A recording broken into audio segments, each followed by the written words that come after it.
Hey guys, welcome back to my channel, and welcome to John's 2021 wrap-up.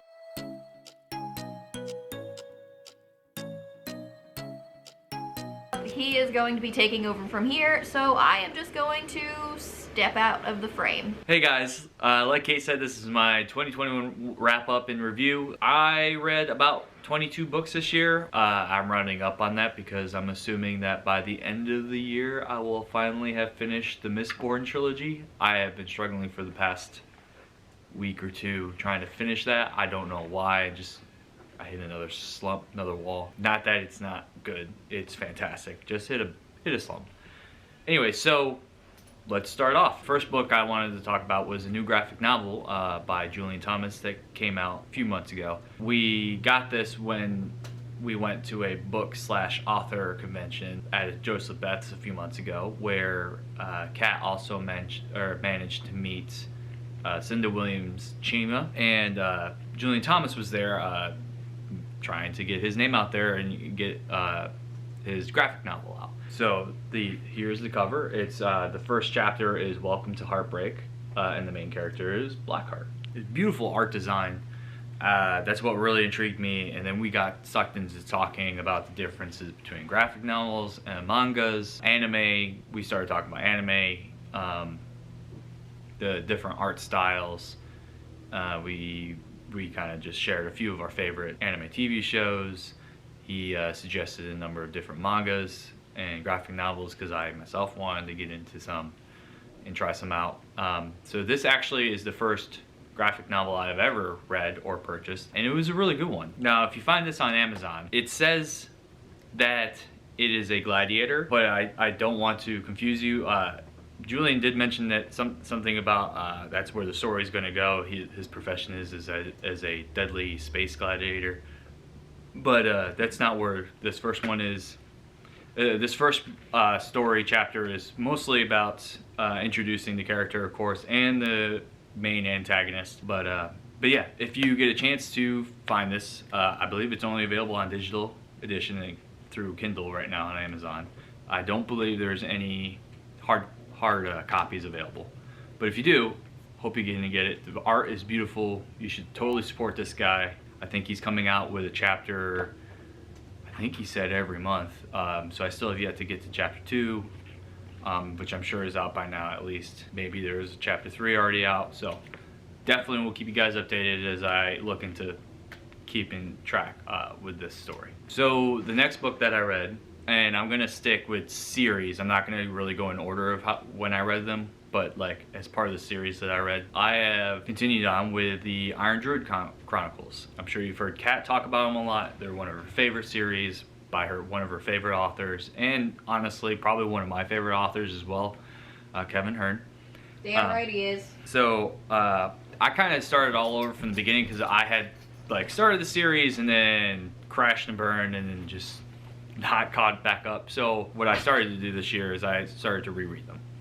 So I got through Hounded, which I had rated on a scale of 5 stars on Goodreads. I thought it was an awesome debut novel for the series. I have also read Hexed. Before I get to the next one, I will put a disclaimer in. My personal preference in reading series is not based on when they release them, if I can avoid it, but based on chronological order. So, that being said, after Hex, I moved on to his novella series, so, short stories. But the Grimoire of the Lamb, Clan Rathskeller, and K-Bob Unbound, out of those 3 novellas, I think K-Bob Unbound was probably my favorite. The other ones kind of threw me for a loop as far as how they kind of fit the area between Hexed and Hammered, which is the 3rd book. But K-Bob Unbound kind of really rolled into that one kind of perfectly. So anyway, so the last Kevin Hearn book that I did manage to get to this year was Hammered.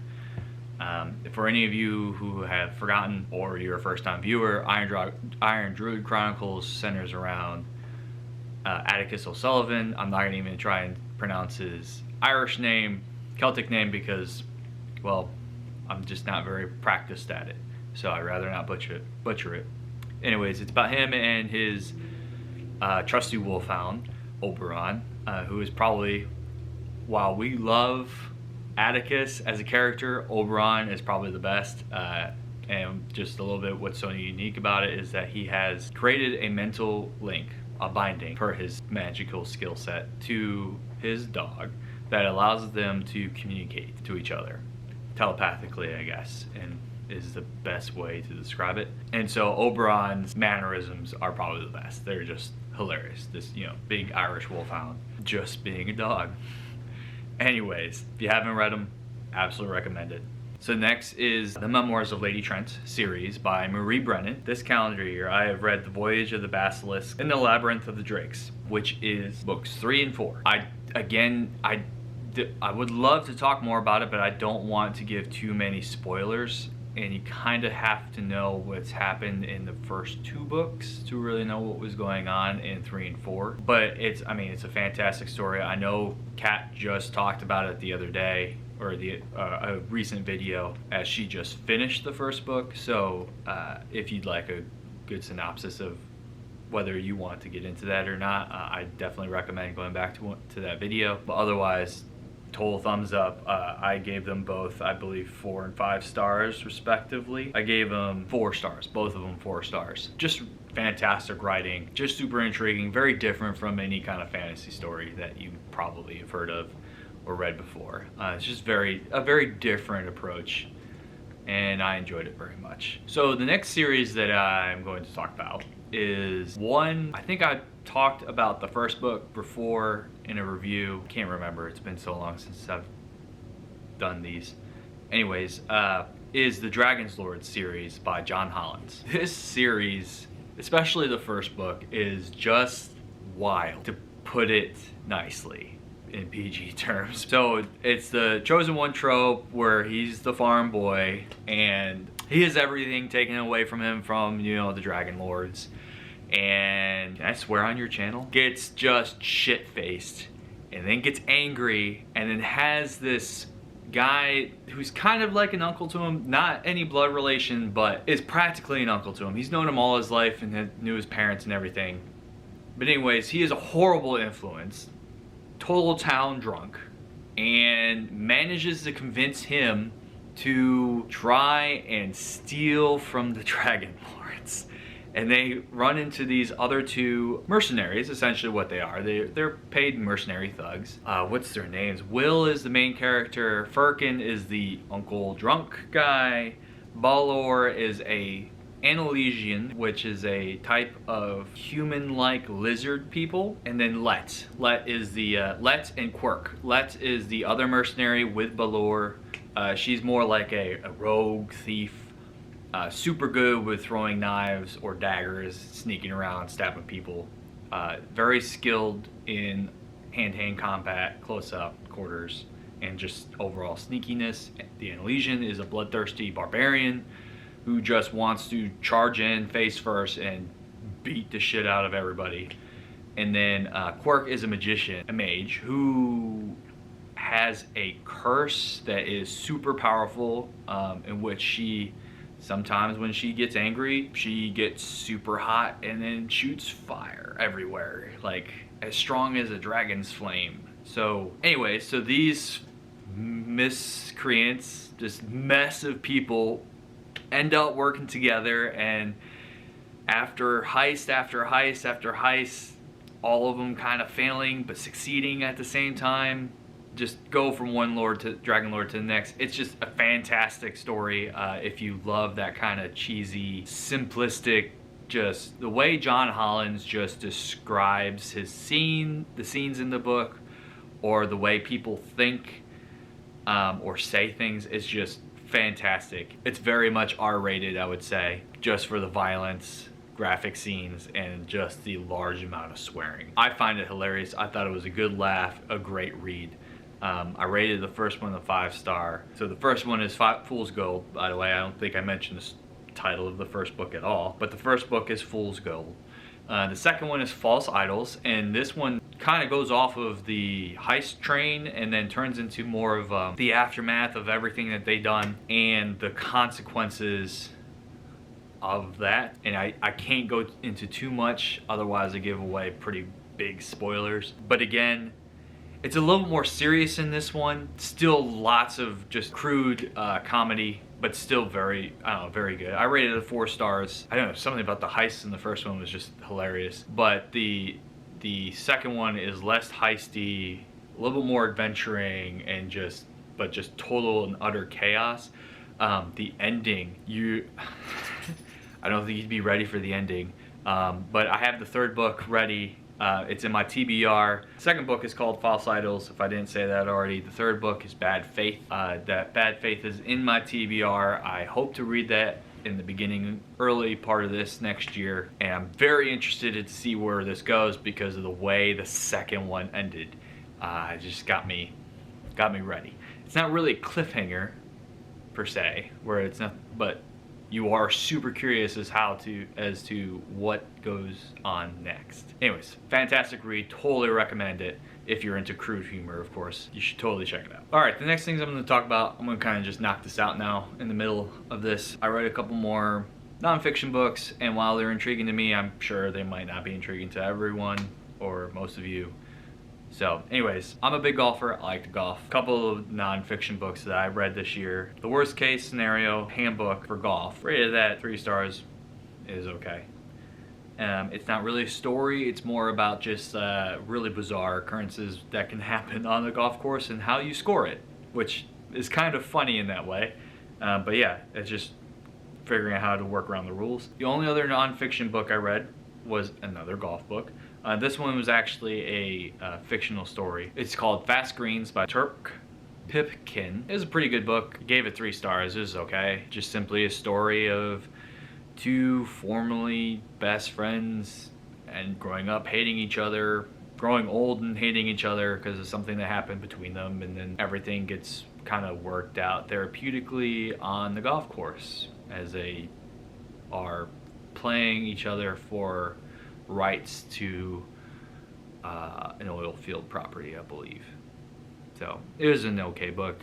At points I think I got a little lost, but if you're interested in golf books, I recommend it. If not, we're moving on. All right, and now just to get one more book out of the way that I wasn't a huge fan of, but I am a huge fan of Uncharted. I'm a PlayStation guy through and through. Sorry, I was catching a hair there. I'm a PlayStation guy through and through. Love Uncharted. If you've never played the games, I recommend them. Highly recommend them. Kat's not much of a gamer, but I can tell you she's played every single one of them because they're just that good. The storylines are incredible. It's like a kind of like a modern version of Indiana Jones, and in Kat's opinion, probably better looking. And if you haven't heard about it yet, they're making a movie about it, starring Tom Holland and Mark Wahlberg. Not a fan of the Mark Wahlberg casting.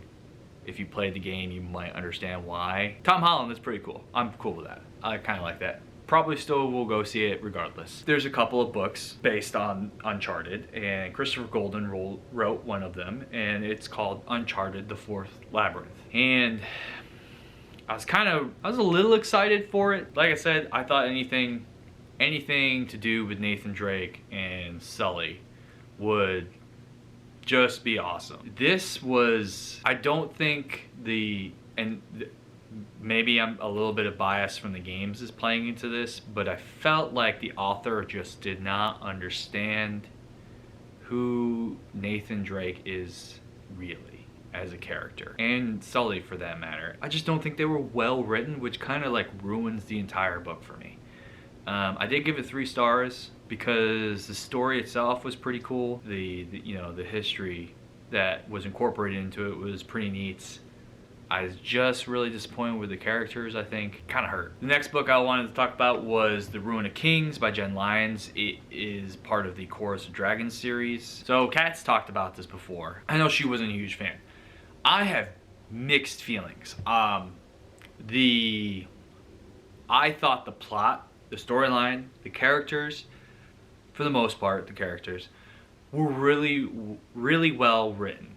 I thought they were intriguing. I loved everything about the storyline. My issue is, and you probably, if you've seen anybody review this, I think I've heard a few different reviews and I think everyone's kind of agreed. The issue is, I think the best way to describe it is if you take the whole storyline and you take half of it and it's being explained by this one person's perspective, and then you take the other half and it's being explained by another person's perspective, and then you take those perspectives and you alternate chapters back and forth, back and forth. And that kind of sucks because you have to remember when you start the next chapter, you have to change your mindset because someone else is telling the story from a different point of time. And they literally start in tandem. So like the one person starting from the very beginning of the story, the other person starting literally at the midpoint, and then they move together through the entire thing. It's just very confusing and emotionally disruptive. I like that word. It is very emotionally disruptive because you would get attached to a certain scene or story going on and you want to know what's going on now, but now you got to read this chapter about this other point before you can get back to that point. I was half tempted to, by the halfway through the book, I was half tempted to just scrap it and just read every other chapter first and then go back and read the other chapters. Still, I liked it. I know Kat had issues with the main character in the second half of the story, I think it was, because it was a little slower, but regardless, I thought it was really good. Had some good plots and twists and turns and whatnot. I'd recommend it. It was 3 stars. I am super intrigued though, so I don't know if Kat's gonna read the second book, but I'm totally into it. She's shaking her head no, she's not reading it, so it's all on me. Jinx Quake. She's upset about something, I don't know. It's on my TBR. I'll probably also get to that early on this year. The Name of All Things, and we'll see. Hopefully it continues on. I don't know if the chapter thing continues. I kind of hope it doesn't. Either way, I hope the storyline continues just to be as good. It might keep me intrigued enough to get to the 3rd book, but we'll see. Alright, so in honor of the new series that everybody is so pumped about, and from when we watched it the first season, I decided I wanted to try and read the Witcher books.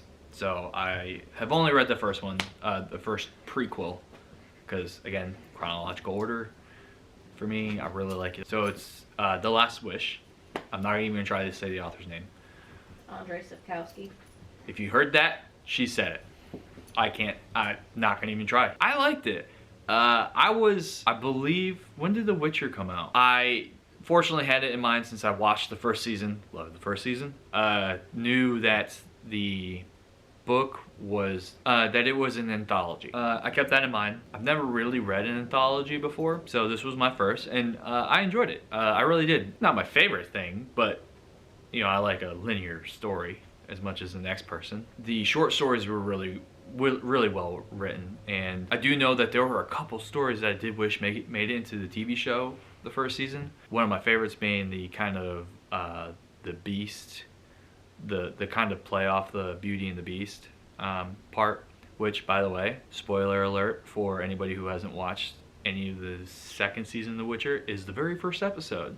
It's not quite the story from the book, but close enough. Thought it was super cool. Anyways, yeah, that was like one of my first favorite short stories I knew kind of stuck out to me from the book. And I'm super glad that they did it. I thought they did a great job with showing the Beast's makeup. I don't even remember the Beast's name. Anyway, so if you haven't read it yet, totally recommend it. Book prequel to Sword of Destiny on my TBR. Just remember, guys, I'm a slow reader. So anyways, I'll get to it. So the next series is the book series that actually really got me into fantasy, though it is the second fantasy series I had ever read. The first series I had ever read was Lord of the Rings. Book series that really got me into fantasy is the Driss series by R.A. Salvatore. Specifically, I started with, again, chronological order, I started with Homeland from the Dark Elf trilogy. I am a huge fan of Driss. I just love everything about him. I had made my way through the first 12 or 13 books, and then, again, face planted and just completely fell off the wagon.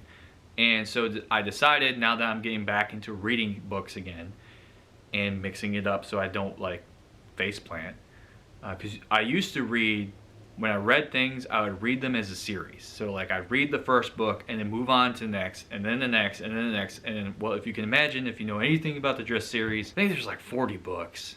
And while I plan on trying to read all of them, trying to read 40 in a row is just mind-numbing to me. And I've learned that's what I always struggle with and why I burn out from reading. So now that I know this, I'm trying to mix in all these other books. In honor of that, I'm starting over from the beginning, all over again. So I've started with Homeland, 5 stars, probably super biased because I've got a lot of nostalgic feelings from it.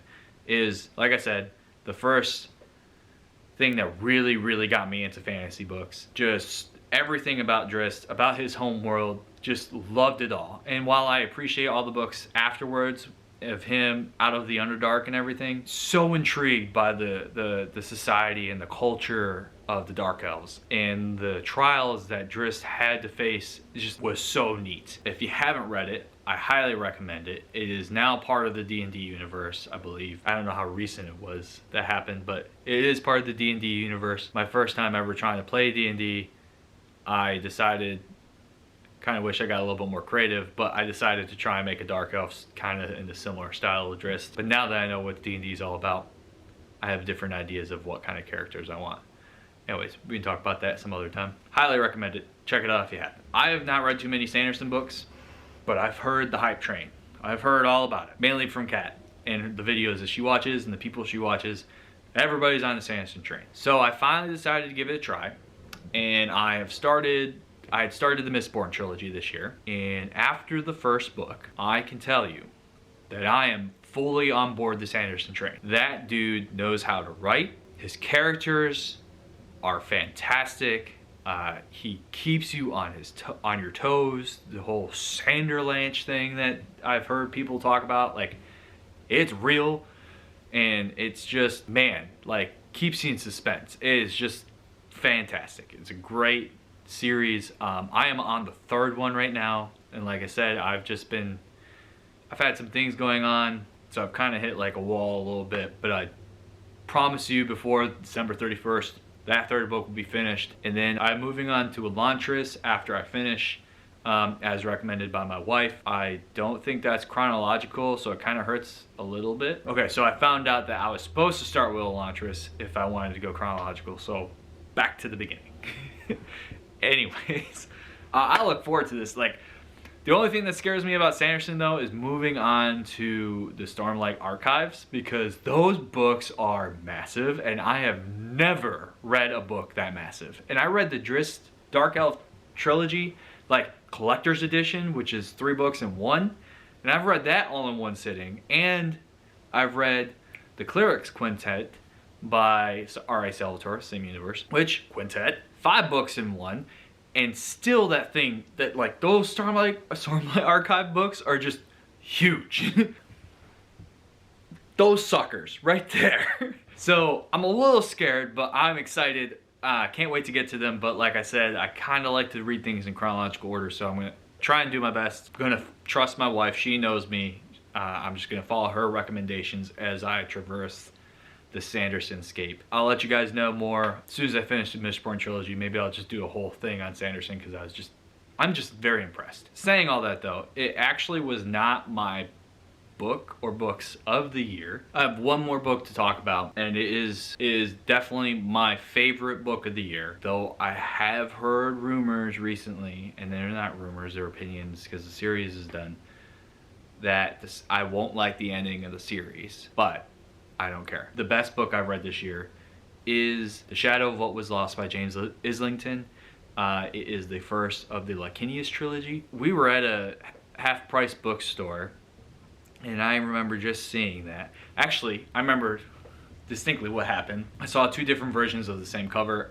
The common one that everybody knows of course, is this one. And, I mean, it's a great cover. Don't get me wrong.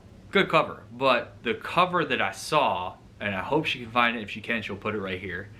Or if I can find it, we'll put it right here. Was beautiful. The issue was, it was a self-published cover, which was gorgeous. And I hope you can see it, because I thought it was gorgeous. And I wanted it. And I debated on it for so long. I had to concede to Kat, though, because this is her bookshelf, it's her baby, and for aesthetics, you gotta keep the, I get it, you gotta keep the covers, similar covers in the same series. So I finally decided to try to give it a shot. And man, like, I was impressed. The magic system in the world I thought was very well detailed and laid out. There's so many mysteries that you're just so intrigued by, and they slowly get answered as you read further and further into the book. It is fantastic. It is one of the biggest reads I've ever done. It was 700 pages total. Not quite sure how that compares to Stormlight Archives, but regardless, 700 pages, that's pretty hefty for me, at least. The start was a bit slow, I do remember that, but once that story gets rolling, like, you're sucked in, and it's the character development. You can see from beginning to end, you can see the character development of the three main characters that you kind of follow along, and it's just a fantastic, I don't know how much I want to say without trying to give away too much spoilers. Sorry, there's 4 point of views, each with a unique, very unique character set and personality. No two characters are really the same. I thought there was some clear inspiration from the Mistborn series in Brandon Sanderson, but still very unique and all his own. Ending totally leaves you on the cliffhanger, which is, I know for some people, kind of a negative, but fortunately, the entire trilogy is out, so if you are up for it, you can probably just buy all 3 and just get them done. I mean, so to kind of set the world, there's a magic system, and people don't trust magic in this world, so they're kind of like controlled in a way, and you have to go to like a school to prove that you can control yourself before you are free to go on your way. Still follow the rules, but you know, if you fail your tests, you become what they call a shadow, in which you lose all of your magical ability and are scarred around the eyes. Think of, or at least this is the way I imagine it by the descriptions. If you've watched Doctor Strange, the first movie, and you remember Caecilius, when he starts turning, like, starts using the dark energies from Dormammu and whatnot, he gets the black things around his eyes. That's what they're scarred with, the shadows are. And they are shunned from society almost completely and utterly by both sides, whether they're a magic user or a non-magic user, just completely shunned, because they were believed to either have committed a crime or just were proven to be unable to control themselves and are cursed, so they had to be punished. And there's a whole thing about the shadows, and I don't want to go too in detail about this. And then you got these, they're set in a world where there's, I kind of think of it as like a big biodome, a magical biodome, but outside the walls of that dome are these nasty creatures that were created by this powerful, I guess you could call him a mage, demon mage guy that wants to take over the world, but he was successfully banned, and him and his armies were pushed back. And so, like, the magic users typically are like trying to make sure that the barrier is good,